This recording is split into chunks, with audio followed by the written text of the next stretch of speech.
Simula pa lang ng hearing sa Blue Ribbon Committee, salpukan na agad si Senator Ping Lacson at si Senator Marcolita. Questions, Mr. Chair. Later.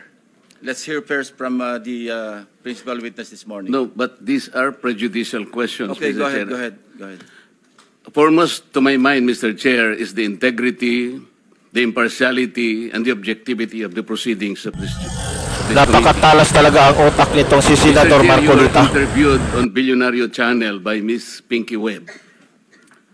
Basahin ko po, sabi niya, Senator Ping, para sa inyo, sino ba ang sabihin natin worth it or dapat na ikonsidera na state witness na ipasok man lang dito sa Witness Protection Program? And you responded, at this point between Diskaya and Bryce Hernandez, Mr. Chair, question is,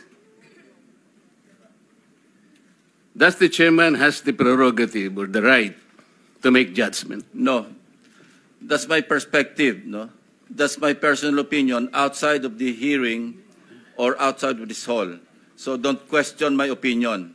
I am not questioning your opinion, Mr. Chair, but you are the chairman of this committee. Anyway, let's proceed with the You are not interested in the prejudicial question that I am going to raise, Mr. Chair? Go ahead, you raise your Kaya nga sinasabi ko sa inyo an investigator, we are investigating. Dito makikita ang pagiging bias ni Senator Ping Lacson.